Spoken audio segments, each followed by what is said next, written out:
Vous avez vu. Voici quelques scènes que vous avez déjà vues. Antoine a habité chez vos grands-parents, Pierre et Jeanne. Mais il a disparu pendant la guerre. Et je veux savoir pourquoi et comment. Je comprends. Mais ma grand-mère ne vous le dira pas. Elle ne parle jamais de la guerre. Pourquoi? Son mari était un résistant. Les Allemands l'ont tué. Mais alors, il a vraiment lutté dans la résistance avec votre mari? Oui. Il y avait 4 copains avec eux. Ils détruisaient des ponts et des voies de chemin de fer. Il était essentiel de retarder les troupes allemandes. Mais Antoine était impatient. Il disait à mon mari, « Il faut frapper plus fort. » Plus fort? Oui.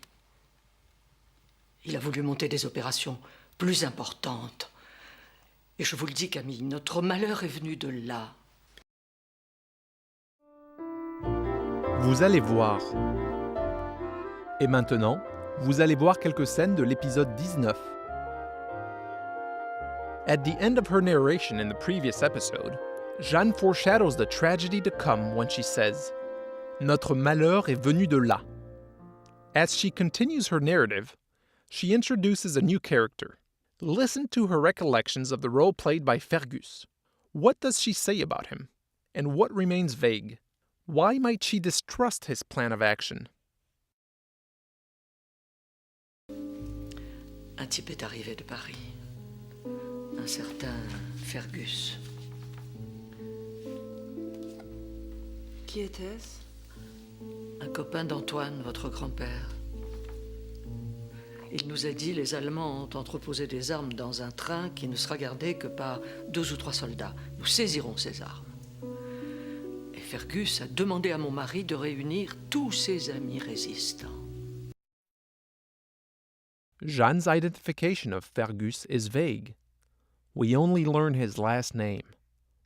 Like his friend Antoine, he is an outsider from Paris. He seems to know specific details about the German strategies, but how he knows these details remains a mystery. As you listen to the remainder of Jeanne's narrative, identify those moments where she expresses doubt about Fergus's plan of action for attacking the Germans. Which details add to our sense of foreboding? Mon mari est arrivé le premier avec les autres résistants. Antoine était en retard. Il devait les rejoindre avec un camion pour transporter les armes. Pierre était nerveux. Il savait qu'il risquait sa vie et celle de ses camarades. Mais mon mari avait confiance. Il croyait qu'Antoine était son ami. Et Antoine leur avait assuré qu'il y aurait très peu de soldats ce soir-là. Jeanne's narrative betrays her skepticism and anticipates the tragic outcome. Using verbs in the imperfect, she relates what was supposed to happen, but the listener infers that events didn't take place as planned, and that Pierre's trust was misplaced. Jeanne also mentions details that cast additional suspicion on Antoine. Pierre arrives on time, whereas Antoine, who came up with the plan, is late.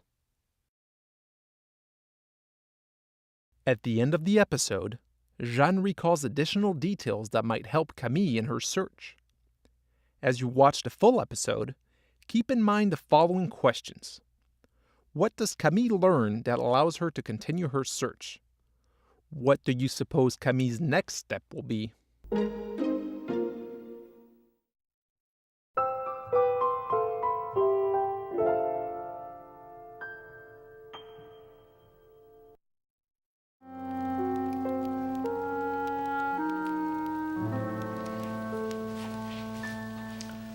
Merci.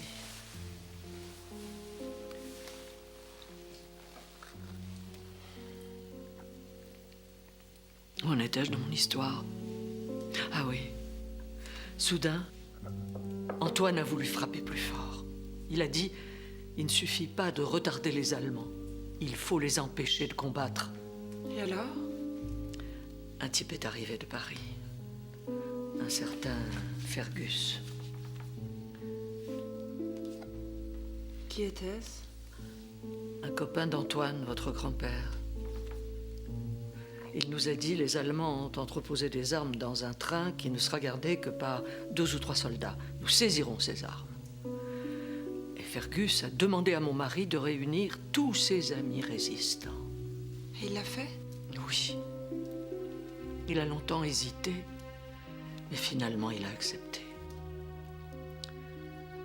C'était un soir de décembre, un dimanche. Il faisait froid. Mon mari est arrivé le premier avec les autres résistants. Antoine était en retard.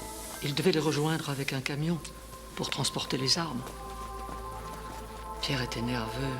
Il savait qu'il risquait sa vie et celle de ses camarades. Mais mon mari avait confiance. Il croyait qu'Antoine était son ami. Et Antoine leur avait assuré qu'il y aurait très peu de soldats ce soir-là. Et soudain, tout s'est précipité.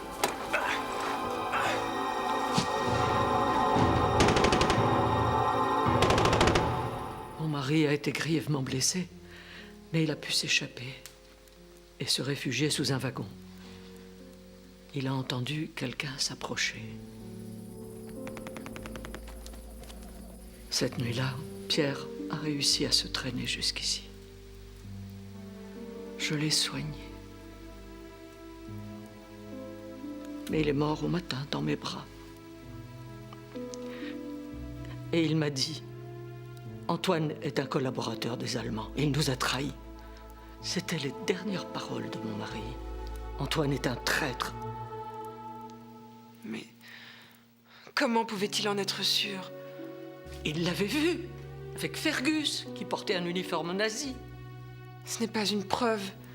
Rappelez-vous que la résistance utilisait ce genre de ruse pour infiltrer les Allemands. Il a disparu avec Fergus.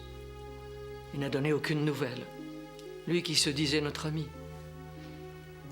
Écoutez, mademoiselle, maintenant partez. Vous n'avez rien à faire ici. Vous m'entendez? Allez-vous-en.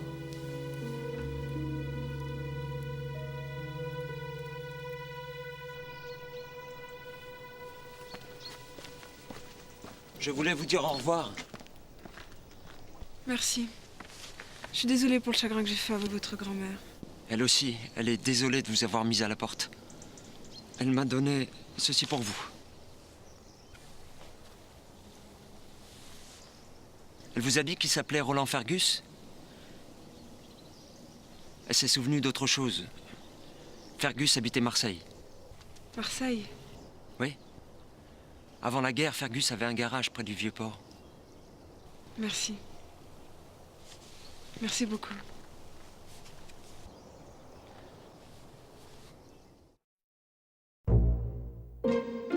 Vous avez compris? Qu'est-ce qui s'est passé? Choisissez les phrases qui décrivent ce qui s'est passé. Numéro 1. Choisissez la phrase qui est vraie. A. Fergus a dit que les Allemands avaient entreposé des armes dans un train. B. Fergus a accepté de réunir tous ses amis résistants. C. Fergus était un vieil ami de Pierre Leblanc. Un type est arrivé de Paris. Un certain Fergus. Qui était-ce? Un copain d'Antoine, votre grand-père. Il nous a dit les Allemands ont entreposé des armes dans un train qui ne sera gardé que par 2 ou 3 soldats. Nous saisirons ces armes. Et Fergus a demandé à mon mari de réunir tous ses amis résistants. La bonne réponse est A. Fergus a dit que les Allemands avaient entreposé des armes dans un train qui ne serait gardé que par 2 ou 3 soldats. Numéro 2. Choisissez la phrase qui est vraie. A. Fergus était l'ennemi d'Antoine. B. Fergus a été tué par les Allemands. C. Fergus portait un uniforme nazi. Il l'avait vu, avec Fergus, qui portait un uniforme nazi. La bonne réponse est C. Fergus portait un uniforme nazi. et Pierre Leblanc l'a vu. Numéro 3. Choisissez la phrase qui est vraie. A. Pierre était le père de Jeanne Leblanc. B. Pierre a été tué par Fergus. C. Pierre est mort dans les bras de Jeanne Leblanc. Mon mari a été grièvement blessé, mais il a pu s'échapper et se réfugier sous un wagon. Il a entendu quelqu'un s'approcher. Cette nuit-là, Pierre a réussi à se traîner jusqu'ici. Je l'ai soigné. Mais il est mort au matin dans mes bras. La bonne réponse est C. Pierre a échappé aux Allemands, mais il est mort dans les bras de sa femme, Jeanne Leblanc. Numéro 4. Choisissez la phrase qui est vraie. A. Antoine est arrivé au train le premier. B. Antoine a disparu avec Fergus. C. Antoine a été grièvement blessé. Il a disparu avec Fergus. Il n'a donné aucune nouvelle. La bonne réponse est B. Antoine a disparu avec Fergus et on a pensé que c'était un traître. Numéro 5. Choisissez la phrase qui est vraie. A. Éric dit à Camille que Fergus habitait à Marseille avant la guerre. B. Éric dit à Camille de revenir lui parler dans une semaine. C. Éric dit à Camille que Fergus avait un bar près du Vieux-Port. Elle vous a dit qu'il s'appelait Roland Fergus? Elle s'est souvenue d'autre chose. Fergus habitait Marseille. Marseille? Oui.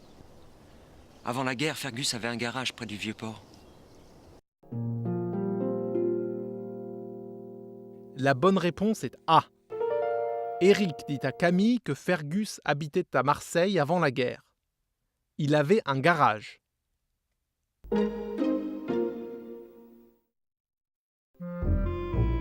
Langue en contexte. Dans le chapitre 19 de votre livre, vous allez apprendre à former et à utiliser le conditionnel pour parler de situations hypothétiques et de circonstances prévues dans le passé. Et Antoine leur avait assuré qu'il y aurait très peu de soldats ce soir-là. Vous allez aussi apprendre à faire des phrases avec si. Bon, en tout cas, si t'as le moindre problème, t'hésites pas, tu m'appelles et je te rejoins. Finalement, vous allez apprendre à utiliser les pronoms démonstratifs. Il savait qu'il risquait sa vie et celle de ses camarades.